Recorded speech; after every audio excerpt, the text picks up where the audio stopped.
I'm Stefan Fusi. I serve as the Chief Brand Officer for NCCU, and I'd like to welcome you to the renaming ceremony for the Debra Saunders-White Residence Hall. Our run of show is our Chancellor, Dr. Johnson O. Akinle, will give some remarks, followed by Mr. Cameron Emery, the SGA President. Ms. Paige White will represent the Saunders-White family. We will then proceed to the sign unveiling and adjourn our brief program. So without further ado, I'd like to invite our Chancellor up to the podium.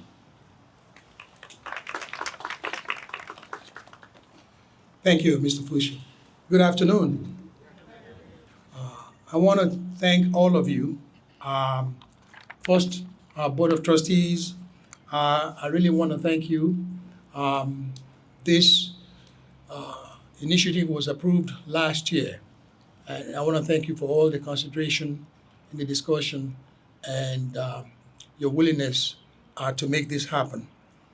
I also want to thank, our extended leadership members who have been working feverishly to make sure that we get all this together. I want to thank my wife, who's here as well. She's on her way. And most importantly, I want to thank the family of our late Chancellor, former Chancellor, Dr. Debra Saunders-White. They are here, Paige, Cecil, and the family. We will meet them in just a minute. I also want to thank all of our alumni and the community members who are here to support this naming. Today, with a profound reverence and gratitude, we gather here to honor the memory and the legacy of our esteemed former Chancellor, Dr. Debra Saunders-White, by renaming McLean Hall to the Debra Saunders-White Residence Hall in her honor. Dr. Saunders-White, the 11th and the first permanent woman chancellor of North Carolina Central University, was a trailblazer, a visionary, and a passionate advocate for student success.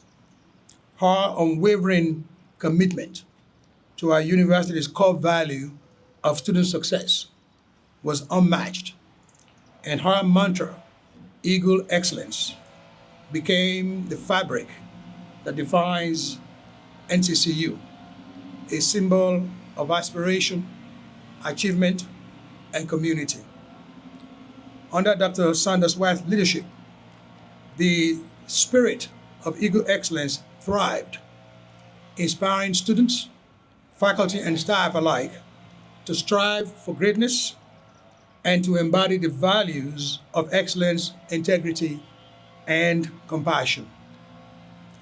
As we dedicate the Debra Saunders-White Residence Hall in our honor, I want us to also reflect on the countless lives she touched, the transformative initiatives that she spearheaded, and the profound impact that she had on this university and beyond.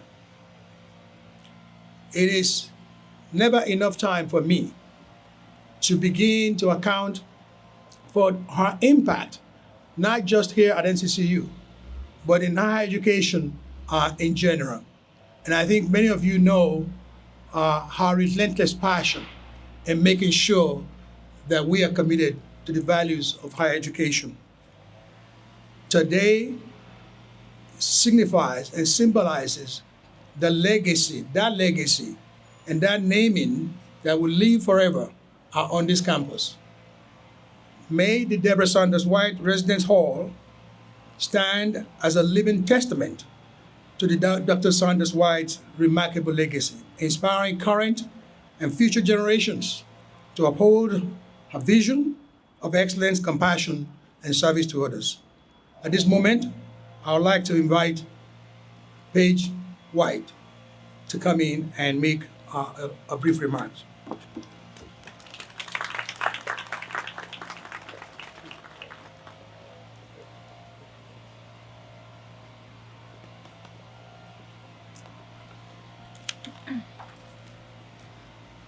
On behalf of the entire Saunders and White families, we want to acknowledge and begin by thanking Chancellor Akinleye, the North Carolina Central University Board of Trustees, the student body here at NCCU, and the entire Eagle community for the consideration and honor of recognizing our mother, the 11th Chancellor of NCCU and first permanent female Chancellor of this wonderful university, and what an incredible honor it is.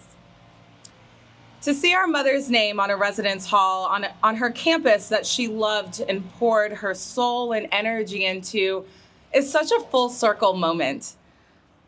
And it's a living testament, a physical recognition of her impact that she had on her beloved university. It is particularly special that our mother's name is on a residence hall because move-in day was her favorite day of the year.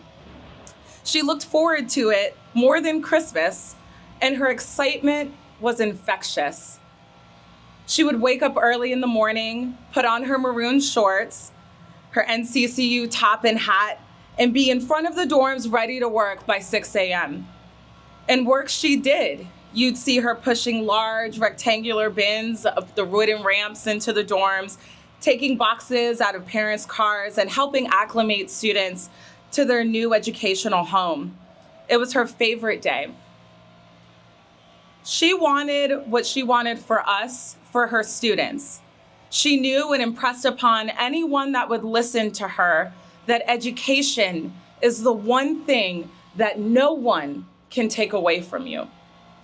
It's the forever fruit-bearing tree. It's freed enslaved people and developed generational nations. My mother knew that Black and brown students who stepped onto this campus would be afforded the unique opportunities of advancing in the arts, sciences, law, and economics that our ancestors weren't. And that armed with the sword of a premier education, that these students could cut down systems of oppression and carve a path forward that for minorities in mind. My mother became a college president for one reason and one reason only: the students. And this was evident in her careful attention that she spent listening to and spending time with her students.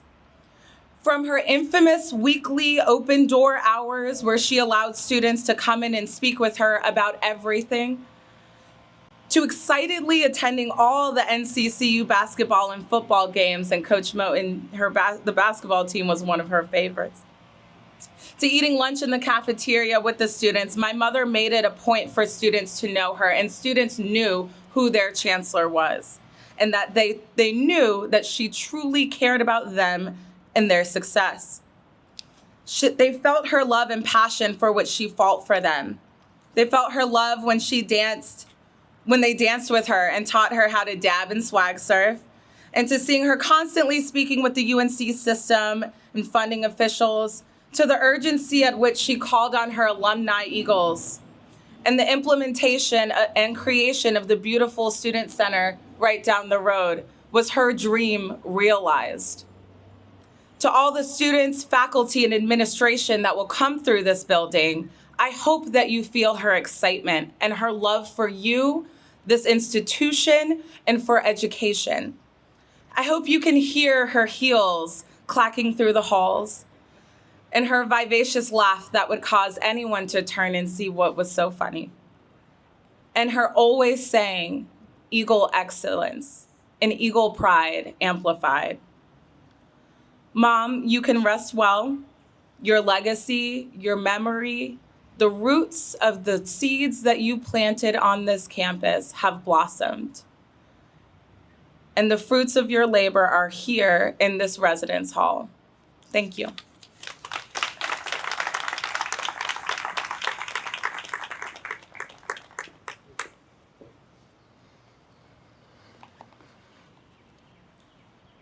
Thank you all today.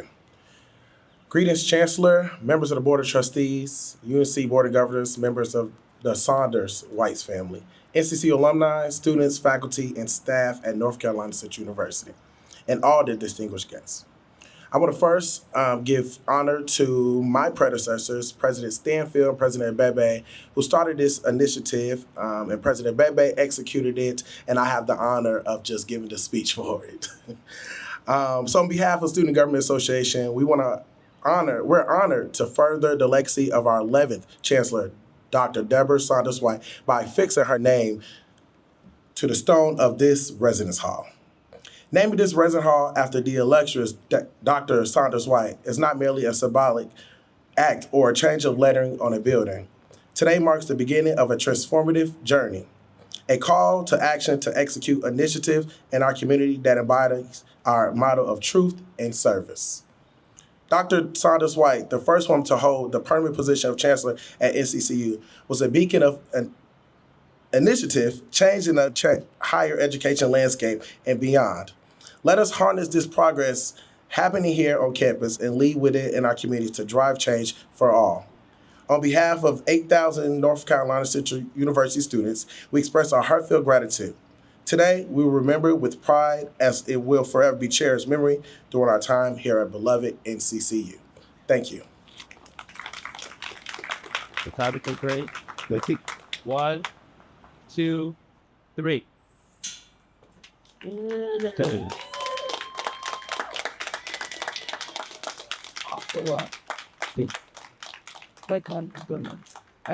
can't say